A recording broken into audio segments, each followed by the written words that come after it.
We listened to the 2 new songs you put on your website as we drove to the hotel today. Oh. Stop at Nothing and Black Cat. And the first thing Marc said was they sound Irish. So was it intentional or was it just because you live there? I think it's just because I lived there. You know, it's this, the period of time that I was recording those. There were a lot of I was doing a lot of recording. So I don't know, 25, 30 songs, and using local people.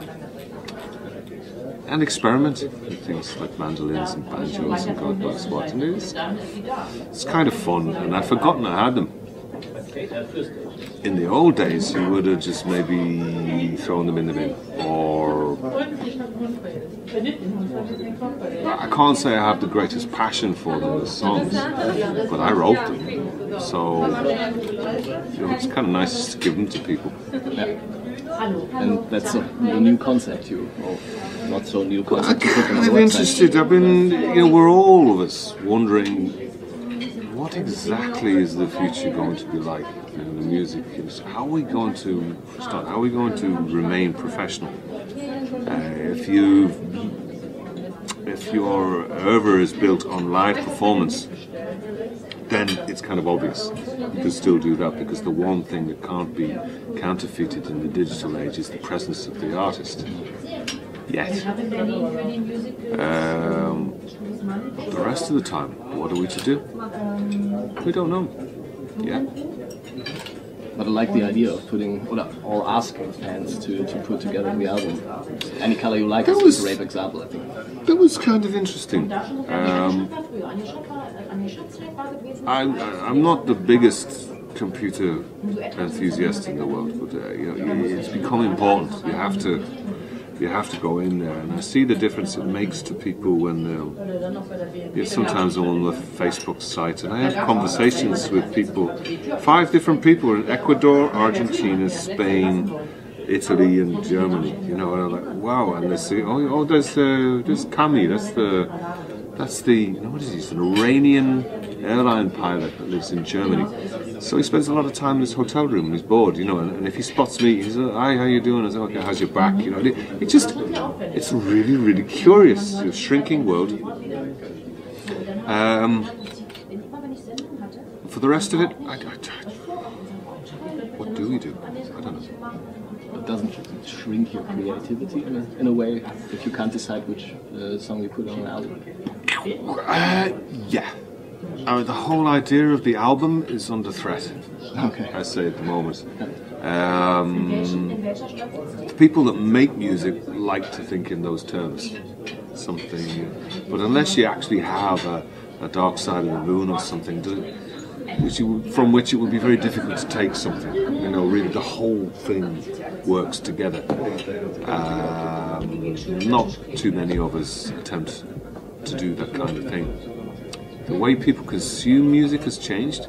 The amount of music they consume has changed dramatically. It's gone through the roof. I mean, pretty soon I think iTunes will be shifting 1 billion downloads in a week, kind of thing. You know, that's what it gets to. But whether the funds generated by this music consumption can find their way back to the people that actually make it is another matter.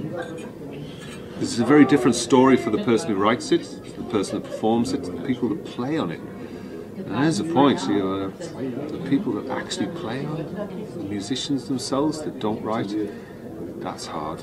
If you're a writer that doesn't perform, very difficult. Very difficult. But there are signs that the music business seems to be devolving to grassroots level again, which I think can only be healthy. Don't be thinking in terms of the stupid dream. The majors are, excuse my Dutch, they're fucked. You know, if they don't realise it yet, then they're even more stupid than they thought they were. They're still trying to hold back the tide of what should be progress. Were you surprised by the choice of fans on the album songs? Yeah. Yes, in a way.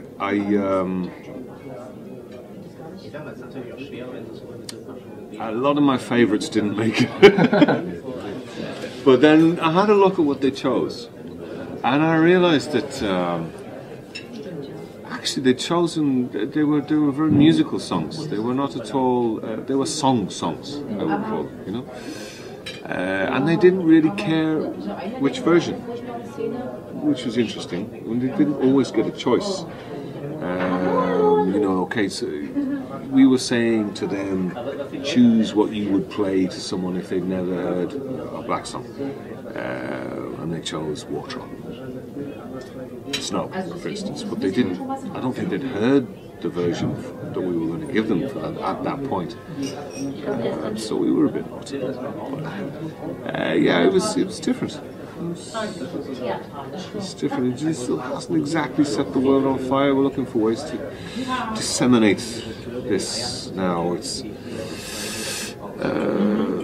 to prosper in this modern time, you need to be involved in what they call it social media networking. Are you interested in the viral marketing, but understand at the same time that you cannot cheat.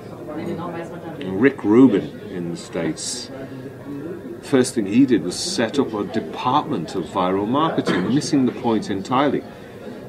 It can only happen spontaneously. Your department should be the A&R department. If the music is amazing, they'll talk about it. If it's not, they won't. Which makes me wonder if my music isn't amazing enough at the moment. Not enough people to, or what is it? Many opportunities to be heard, but whether they're happening or not, it's hard to say. Yeah, I think I personally have to say I like your music, and I especially like Sweet Smile, the new version. And I like the chorus voices. So vocals. So fashioned. Yeah. Did you record them yourself, or was there any producer involved in this version? You did it great. Yes. Okay. It was on the camera. It was Andy Patterson. It was Andy Patterson. That's for you. Oh, great. Thanks. Yeah. Thanks. Well, we had this idea a number of years ago that the problem is copyright. Who owns it? Who owns the copyright dictates what happens with the material section. Now, with a track like Wonderful Life, owned by Universal, I think now. They're not terribly interested in what you're doing now. They're interested in the back catalogue at all. So I thought, but it gets used for commercials from time to time. This is the reason I'm in Germany at the moment. This show is interested in that for some reason.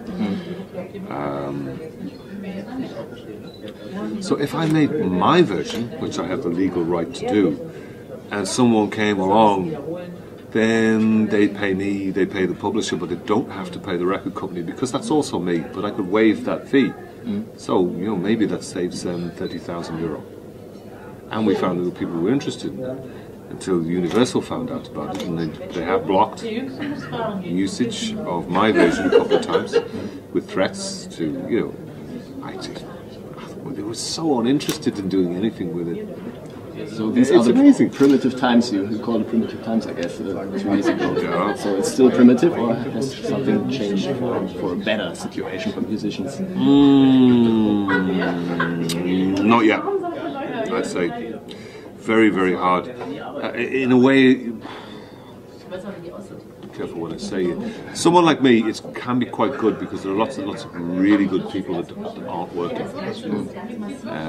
So I can get them at a price that I can afford. That's great for me. I don't know if they feel the same way. But the business was generating so much money in the 70s and 80s, that they were high times, Every music school dropout that learned how to program a computer in the 80s was earning £500 a day, easy. And producer fees were massive, and the acts themselves weren't making so much money unless they wrote the tunes, which is a different thing. But yeah, it's all gone now. So what do you think will be the future? So everybody can make music? It depends on how good you are. What's the future? What's up next? Well, I kind of have to believe that reality is the ultimate judge, and reality is if people don't really like it that much, then they won't care enough to spend on it.